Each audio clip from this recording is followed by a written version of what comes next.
Hello students, welcome to my class.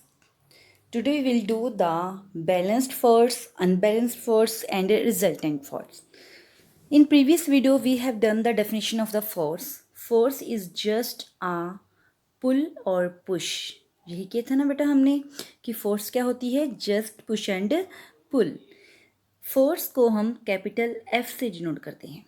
ठीक है, किससे करते हैं? कैपिटल एफ से डिनोट करते हैं. और यूनिट ऑफ फोर्स, अगर आपसे पूछे कि यूनिट ऑफ फोर्स क्या है, तो यूनिट ऑफ फोर्स की क्या होती है? न्यूटन, जिसको हम एन से डिनोट करते हैं. और इसकी फुल फॉर्म क्या है? न्यूटन. ठीक है, यूनिट से मेरा मीनिंग है कि कोई भी चीज़ हम किसी न किसी यूनिट में मेज़र करते हैं. लाइक वेट को हम किलोग्राम, मिलीग्राम, ठीक है, और ग्राम में लेते हैं. ऐसे ही जो फोर्स है, फोर्स को किस में मेज़र करते हैं? न्यूटन में मेज़र करते हैं. ठीक है, और उसको शॉर्ट फॉर्म में क्या लिखते हैं? एन. फॉर एग्जाम्पल, फोर्स हमें दी हुई है 5 न्यूटन, ऐसे लिखा होगा तो आप समझ जाओगे this is a force that is equal to 5 newton. Okay yes students, अब हम करेंगे बेटा रिजल्टेंट फोर्स. ठीक है, रिजल्टेंट फोर्स क्या होती है? Sum of all forces which applied on a body.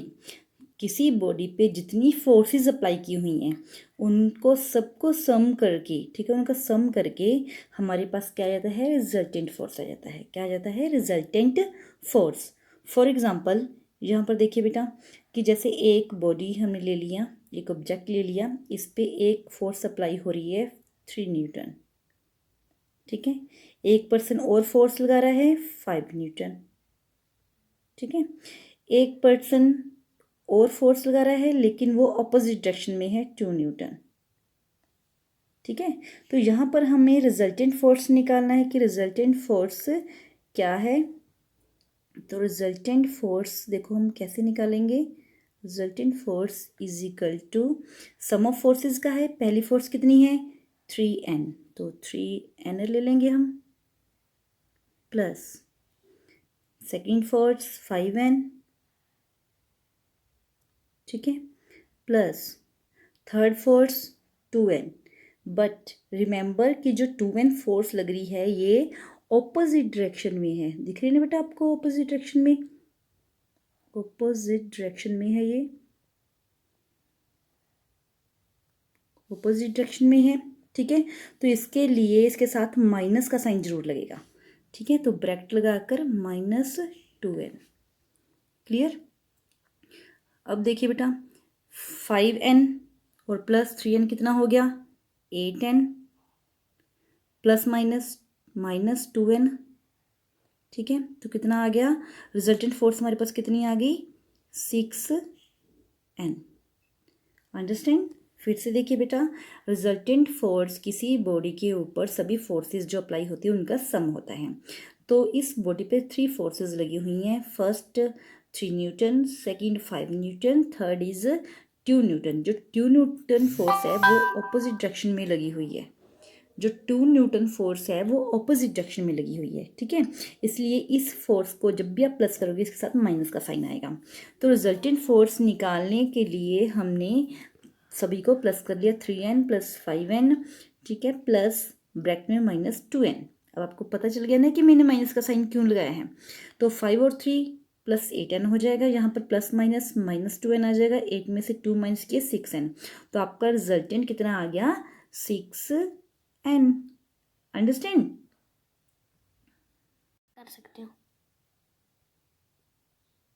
बेटा यहाँ देखिए, यस बेटा यहाँ देखिए रिजल्टेंट ऑफ 2 फोर्सेस का डेफिनेशन यहाँ पर राइट की हुई है. Resultant force is a single force which can be replace set of forces acting on an object. कि रिजल्टेंट फोर्स एक सिंगल फोर्स बन जाती है. जितनी भी फोर्सेस किसी ऑब्जेक्ट के ऊपर लगी हुई हैं उनकी जगह हम एक सिंगल फोर्स को दे देते हैं. ठीक है, उनको सम अप करके एक सिंगल फोर्स बन जाती है, that is the resultant force. It has exactly the same effect on the object as a original set. और इसका सेम इफेक्ट होता है किसी भी ऑब्जेक्ट के ऊपर जो ओरिजिनल में होता है.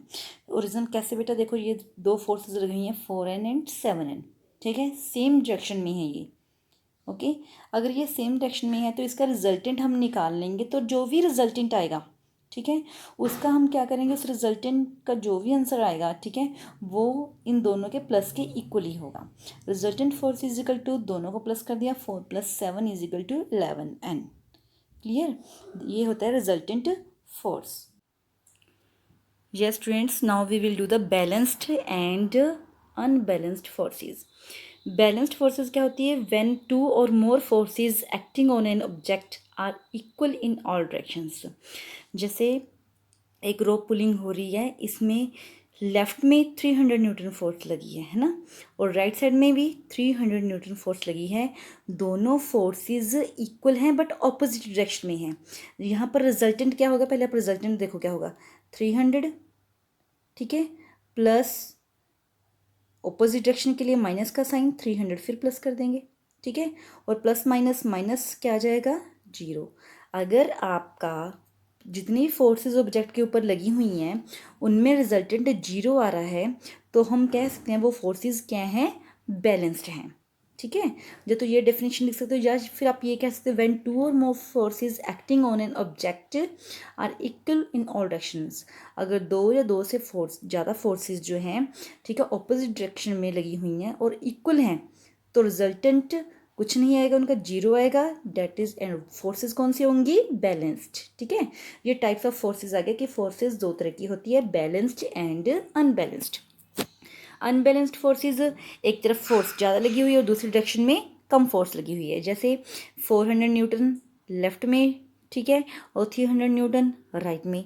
ठीक है, तो यहाँ पर रिजल्टेंट क्या आएगा आपका, 400 minus 300 is equal to, answer कितना आ गया, 100 न्यूटन।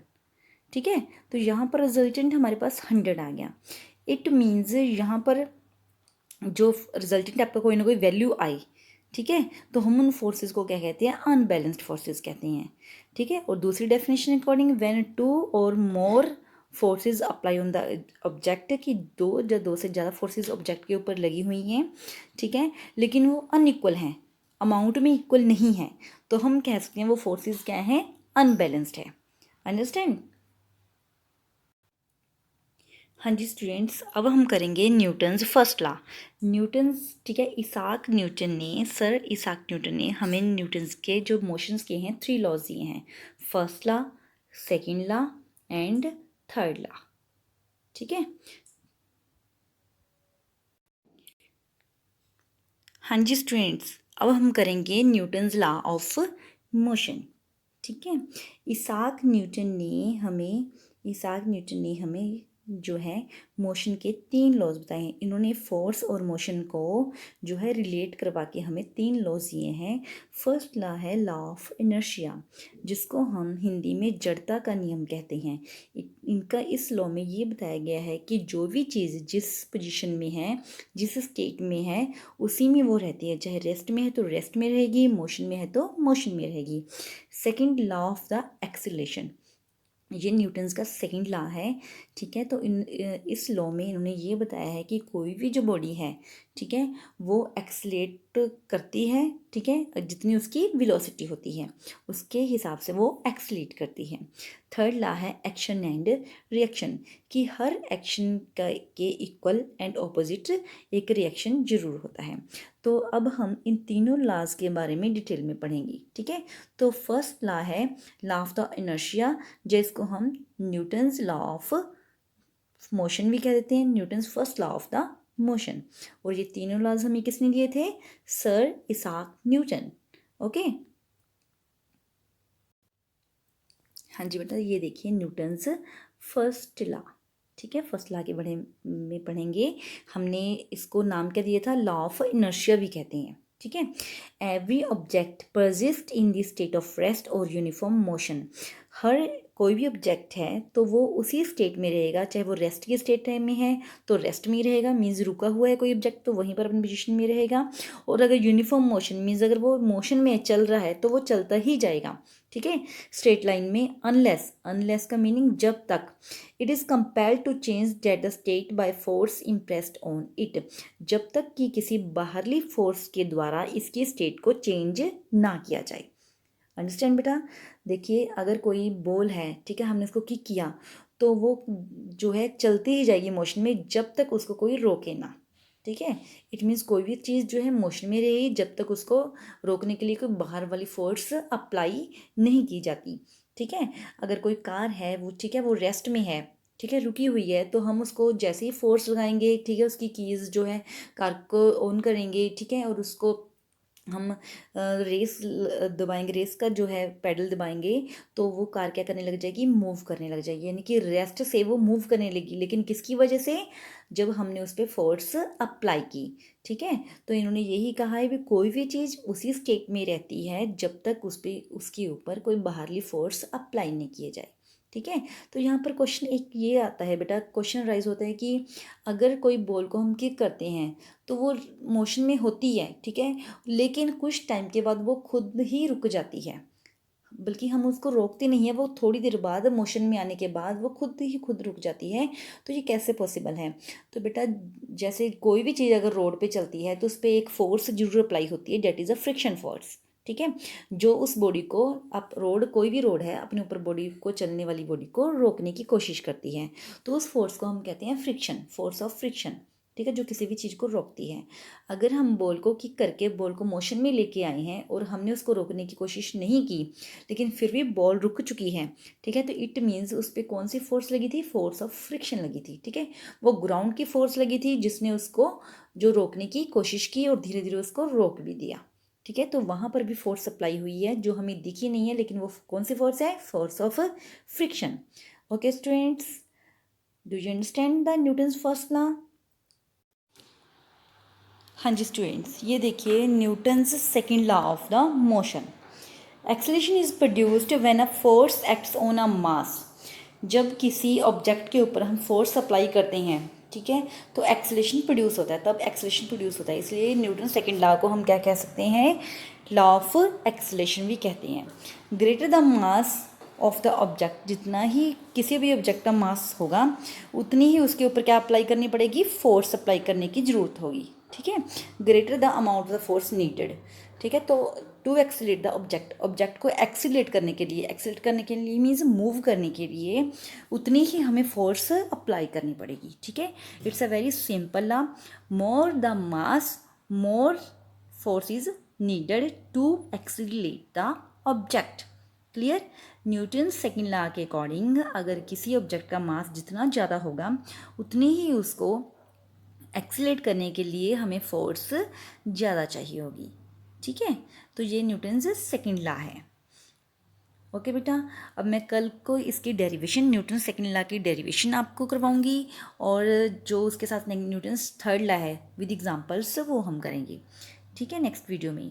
तो बेटा आप इतना जो है अपनी अच्छे से अपनी बुक में रीड करना, अगर कोई भी क्वेरीज हो तो you can contact me. Thank you.